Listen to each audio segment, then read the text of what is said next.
Good afternoon, and thank you all for coming. Before I start, I want to introduce and thank Senator Pam Helming, Senator Tom O'Mara, as well as Assemblyman Phil Palmisano for not only taking the time today to spend out here with us and the members of 5 Points and other facilities, but to take the time to actually go into the 5 Points Correctional Facility and talk to the men and women that work behind the walls and fences directly, rather than just hearing from us, the union people. I'm Kenny Gold, NYSCOPBA's Western Region Vice President. We're here today to talk about the current crisis we have in our correctional facilities. Since April 1st, when HALT was enacted, the violence in New York State prisons have skyrocketed. Specifically, in the Western Region alone, we've had numerous officers assaulted all across the state, from here at 5 Points to Auburn this weekend, to as far as Lakeview, Albion, Orleans, Wyoming, all over this region, as well as all over the state for that matter. My heart goes out to all the injured officers and their families as well, because they endure a hardship as well when incidents like this happen. There's countless other incidents across the state when an officer's injured, thrown on, and it's just not being recognized, other than the individuals from the legislature that are here today standing with us. It's not just increased violence that our members face, it's the mandatory overtime that occurs because of it. The implementation of HALT in the programming caused a mass amount of staff needed that no one factored in. No one listened to the men and women that work the jobs, that wear the uniform. These officers are fathers, mothers. They're missing out on the crucial time with their families, missing out the crucial time with their loved ones' baseball games and their dances. Compound that with long stretches of stressful shift during COVID, and you have the mess that we call the correctional facilities that we are facing right now, that the correctional facilities are in right now. This is why we're here today, to be the voice of the officers that aren't out here speaking. These men and women that took their time on their days off, if they've had day off or the time off, to stand here to show how important it is to the individuals in the legislature that aren't listening to them. We need them to hear our voices. They feel like we're the forgotten voices of law enforcement.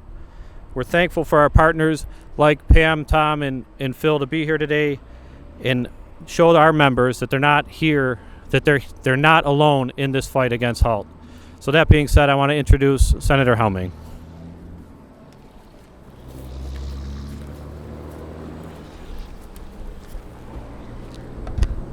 Thank you, Kenny. Good afternoon, everyone. As Kenny mentioned, we're coming from a tour of 5 Points Correctional Facility, and I want to thank all of the COs who took the time to share with us their concerns about what's happening within our prison system.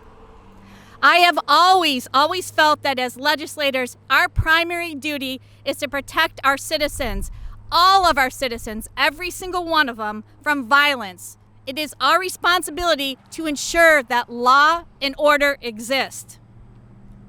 And although we know that laws are meaningless to most criminals, we must do everything in our power to hold criminals accountable. We absolutely must stop enacting policies that prioritize criminals over public safety. And that duty, that commitment to public safety, it doesn't come to an end at the security fence that surrounds our correctional facilities. Our law enforcement, our state employees, and everyone inside those prison walls deserves a commitment from our state leaders that we will provide the tools necessary to help keep you safe. In recent years, corrections officers, union leaders like President Powers, and many of us in the legislature have spoken out about the rising increase of horrendous violence inside our prisons. We have urged state officials and our Democratic colleagues to repeal the dangerous policies and take stronger measures. We're here today because under one-party rule in this state, violent crime is on the rise. And this isn't new information to anyone. I want to take you back for a moment to November of 2021, when Acting Commissioner Annucci issued a memo that in part stated, in his 37 years of experience at DOCS, the trend that he was seeing in terms of sheer savagery of the assault, the randomness of the assault, and the lack of any precipitating event before the assault is extremely disturbing. With that stated, with that shared with my colleagues in the New York State Senate, the Democrats, what was their legislative response? What was their response? You know what they did? 5 months later, the Democrats in this state implemented the HALT Act, a policy that takes away a resource for law enforcement, a policy that further emboldens incarcerated criminals, a policy that puts our COs at risk. These men and women behind me deserve so much more from their elected officials. According to NYSCOPBA, since the HALT Act took effect in April, there has been a dramatic increase in horrific attacks within our state's correctional facilities, attacks against these men and women behind me and against incarcerated individuals. And you know what? That violence will continue. It is going to continue unless we change the law.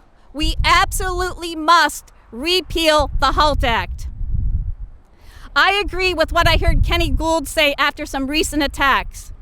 These men and women who are overworked and understaffed, they deserve far better from those state representatives who supported the HALT Act. We must remember that the COs and others working and living in the state's correctional facilities are husbands and wives. They're fathers and mothers, they're sons and daughters. Many are New York State employees. And you know what? They deserve better. They deserve to know that our elected officials are doing everything absolutely possible to make sure they are safe. That our employees return home to their loved ones at the end of a shift. I voted against the HALT Act and other measures like bail and discovery changes, clean slate, and less is more. I absolutely do not support elder parole.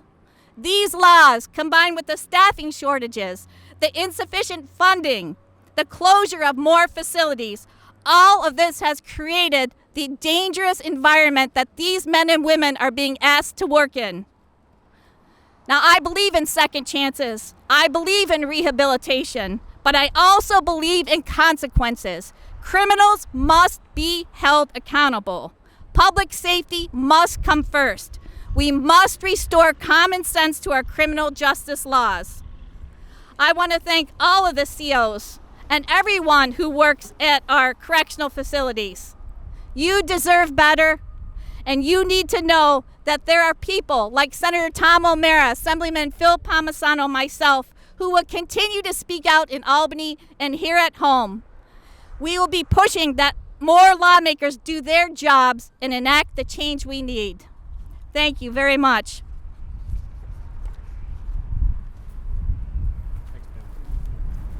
Thank you, Senator Helming. The next speaker is going to be Senator Tom O'Mara.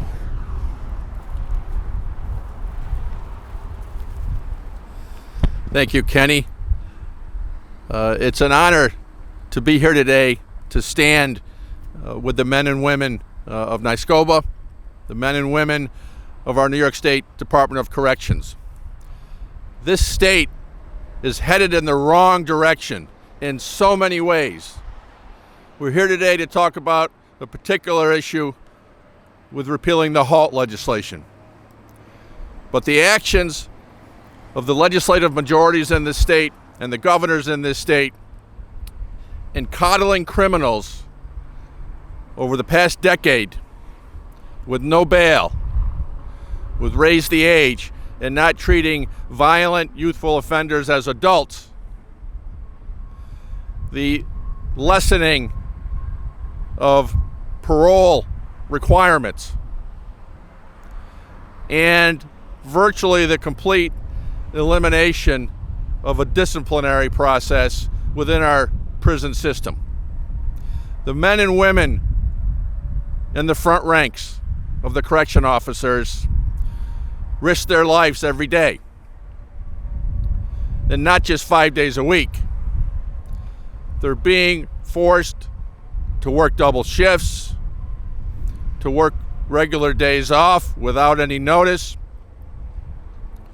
They're being whittled away. They're being beaten down by the system. And nothing is happening to those inmates that are violating the prison rules, that are actually committing violent crimes within the prison. The ability of the Department of Corrections to discipline inmates and to keep order, law and order in our prisons has been taken away. It's unsafe for not just those men and women working in the prisons, but for the inmates themselves. The criminal coddling has gone on so far that this legislature recently passed, and Governor Hochul signed a law that says we can't call the prisoners inmates anymore. We have to call them incarcerated individuals. This is a farce, and it just shows the extent that the extreme Democrat majorities in Albany are going to coddle criminals in this state. We're seeing it with increased violent crime in our communities across our state, in our neighborhoods, and right in our prisons. It is not even good for the few inmates, and it's a small percentage. I've asked several people throughout the day as we toured 5 Points Correctional Facility and here this afternoon. Now, what percentage of these inmates do you think really are interested in the programming available, want to give it a good, honest try to rehabilitate themselves? Everyone, and not asked together, estimated that to be about 10%. So those 10% aren't even getting the options of the programming and rehabilitation because it's consistently being disrupted by those inmates that are disruptive, that are committing crimes within our prisons, and it's dangerous for them as well.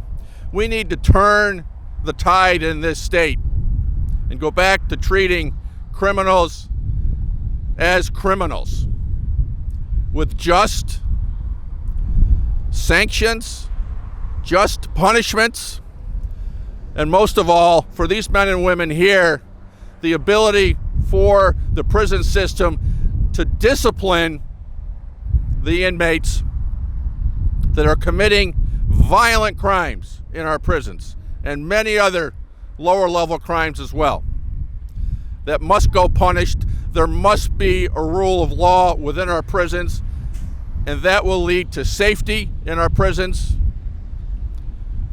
for the correction officers, all the employees that interact with the inmates, and the inmates themselves. It's the right thing to do. We're going the wrong direction. We got to turn it around and repeal HALT. Thank you. Thank you, Senator O'Mara. Our next speaker is going to be Assemblyman Phil Palmisano.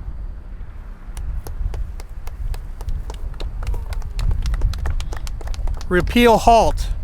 Stop rewarding violence. Start protecting our dedicated staff in our correctional facilities. Thank you, Kenny, for the introduction.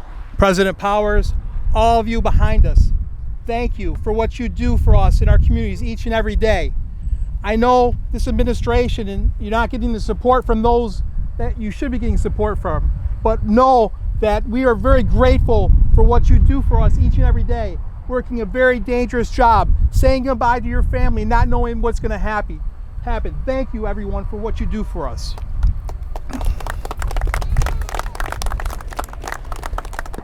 As my colleague Senator Helming and Senator O'Mara said, we are facing a crisis in this state. Public safety is at risk.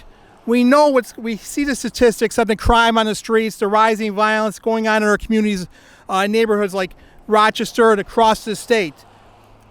With bail reform, with unchecked parole board that's releasing dangerous murderers, cop killers, and child rapists.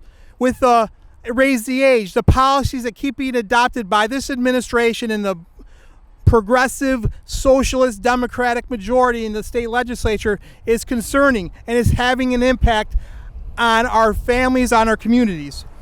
But what most people don't realize, unless you our work in corrections and are a family member of the crimes and dangerous that's going on inside our correctional facilities.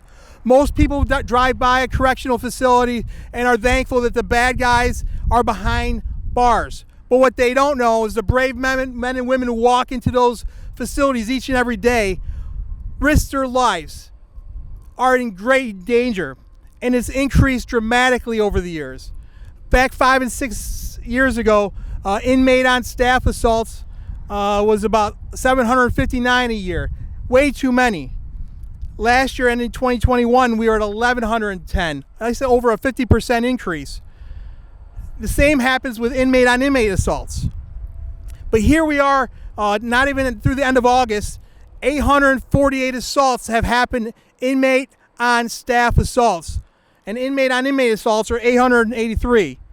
It's because of the policies that keep enabling criminals to do what they do and taking away, not providing the tools and resources our brave men and women working inside our correctional facilities, our corrections officers need, not providing them the tools and resources. But then on top of it, taking away important disciplinary resources like segregating dangerous individuals from other individuals inside our facilities. There are some inmates that really want to do their time and get through that, but there are dangerous inmates that continue to break the law and make it more dangerous for others. So you segregate the more dangerous ones from the other ones to protect our staff and to protect other inmates. But no, this administration and the Democratic majority have taken that important disciplinary tool away. And what it has done is a dramatically increased violence, dangerous violence inside our correctional facilities since April 1st. The rise in violence, as President Powers would tell you, has increased well over 30%. This is unacceptable. We have to do better. The men and women behind us deserve better. The men and women who we met with in 5 Points Correctional Facility today deserve better from this administration, deserve better from this state. Many of us will continue to speak out because it's the right thing to do, but we need action. This governor needs to take action. The fact of the matter is the rise in violence and the HALT Act that was passed falls squarely on this governor's lap. She can take action. We can and should repeal the HALT Act. But earlier this week, the Governor Hochul extended the emergency declaration. What she should do is she should declare an emergency inside our correctional facilities. When she does that, that would give her the power to suspend the HALT Act. And that's what needs to be done. It needs to be repealed. But if she declares an emergency, which we know is going on inside these facilities, then she could suspend the HALT Act, take a back and look and see what's going on, and talking to our corrections officers and those inside our facilities to say, hey, we know you're suffering. We will have your back. And it becomes worse for our brave men and women inside these facilities because they're forced to work mandatory overtime over and over again. They can't plan things with their families because they will be taken away. I mean, this is unacceptable. Where are the tools and resources? Where are the new staff to go in there to help provide relief to those who are working over and over again, being assaulted and beat up and attacked and slashed? We can and we must do better in this state. Governor Hochul, you are the governor. You have the ability to lead. Stop listening to the advocates who say it's all about the criminals. Stop coddling criminals and start taking care of the brave men and women who keep us safe in each and every day. The brave men and women who protect us. Where are you, Governor Hochul? Where are you, Democratic legislature? Do something to help these men and women who are standing up for us and protect us. It's long past due for you to act, and we're going to continue to speak out and hold you accountable. Election day is not far away. We're going to hold you accountable for your decisions because there's too much at risk. There's too much danger happening to the men and women behind us in facilities across the state. Now is the time to act. We will continue to be with you. We will continue to fight with you. And thank you again for all you do for us. We can't thank you enough. Thank you. It's time to act. Again, we want to thank Assemblyman Palmisano as well as Senator Helming and Senator O'Mara for taking the time not only to stand with us today, we can't reiterate that, but to walk inside and see the men and women that work inside of 5 Points, that go into the facilities and see how beaten down our members are day after day. It's more than appreciated, more than you folks would know. And quite frankly, we would challenge anybody that supported the HALT Act to put the uniform on like these men and women do, day in, day out, and see what it feels like to get thrown on, feel what it feels like to get assaulted. That being said, I'm going to introduce NYSCOPBA President Mike Powers. Thank you, Kenny. More importantly, thank you to Senator O'Mara, Senator Helming, Assemblyman Palmisano, members of the media, and more importantly, the members of NYSCOPBA that are here today. And I'm quite sure that we'd have quite a few more here, but as Assemblyman Palmisano and O'Mara had mentioned, there's a bit of a staffing crisis that we're dealing with, and a lot of it directly correlates to HALT. For me, HALT is garbage legislation in all reality. It basically was enacted without any input from the shareholders, from really any input from the agency, and more importantly, the fact that they didn't give that, they also didn't give us the resources to adequately operate within the confines of the HALT Act. Now, all that aside, that is what is creating the burden for our membership inside every correctional facility in the state of New York.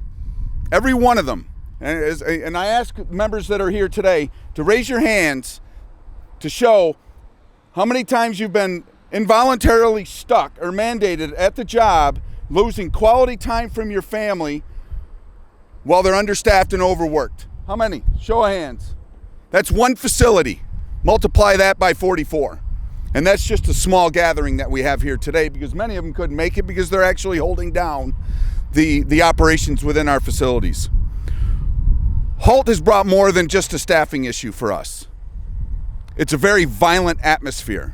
I've been the president of this organization for 7 years, and I've never seen the magnitude of violence that's coming down through our facilities, not only perpetrated towards our staff, but towards the incarcerated individuals within the system. Don't take away any of the civilian staff that may have an impact on it as well. So the violence that's significantly increasing, as Assemblyman Palmisano mentioned, will far surpass years past. And if anybody's familiar with it, since 2014 to current date, our numbers in violence have risen each and every year, exceeding the year previous, and this year is going to be no different. Since HALT was enacted on April 1st, we've seen nearly a 40% increase on assaults on staff. That's April 1st. We're on record to shatter the assaults on staff, the assaults on incarcerated individuals, the amount of contraband that's coming into our facilities. We're on record to shatter these. The fact of the matter is, the legislature that supported this bill are ignorant in the fact that by ignoring the violence doesn't make it go away. It's alive and well in our facilities. And our staff are being impacted by that. Our staff are tired. They're losing quality of life. They're compromising aspects in their communities to continue to hold down and operate within our correctional facilities. The numbers speak for themselves. Ample evidence of what HALT has created. 4 full months of data, attacks up nearly 40%. 2 people have been murdered, homicides in our correctional facility since April 1st. In the last 4 years, we've had 2 individuals. Since April 1st, think about that. April 1st of this year, 2 homicides in our correctional facilities. Our officers are understaffed and overworked. What more do you need to see? We're calling for a full-on repeal of HALT based off the fact that the violence is through the roof. And more importantly, we don't have the resources. The legislature, when they passed this legislation, didn't provide the ample resources and the staffing for us to be able to even come close to implementing the law the way it is.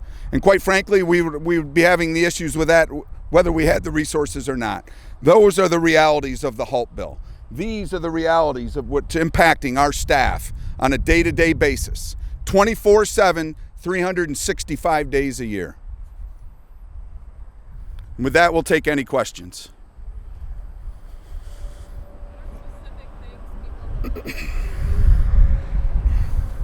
Vote. Starting with voting. I mean, educate. I mean, we have many members here that are probably serve their communities in a number of different fashions. And that message can be delivered to your legislators who will carry that water for us, consistently have for us, and we're grateful for that. But ultimately, acknowledging it to the governor's office, acknowledging the fact that this HALT bill is not a good bill. It's not structured for safe practicing or rehabilitation. It's basically a full-on assault of the actual system in place. And there's no rehabilitation model. It lacks as of now. So notifying your local legislators and the governor's office of the impact is paramount for us. We recently had an issue. I myself conducted an interview out of Albany related to the HALT Act. And we had a senator from the city, I believe the Bronx area, Senator Sepulveda, disingenuously downplayed an assault and the impact that an assault would have on staff. And I challenge anybody to look that up and to notify his office of our concern and the reaction to his disingenuous, quite frankly, ignorant statement that he made related to a potential SALT reporting. We have officers that are being stabbed. We have officers that are being cut with razor blades. We have an officer here on crutches today who was involved in a use of force, I believe. We've got multiple officers across the state that have had significant injuries, life-changing injuries, not only physically, mentally and emotionally as well.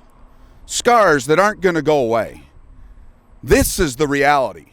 And for Senator Sepulveda to downplay it as if we were walking by an inmate and blew on him, it would be an assault, is ignorant, disingenuous, and we're happy to discuss with Senator Sepulveda at any time. Questions? Thank you, everybody, for coming today. We appreciate it.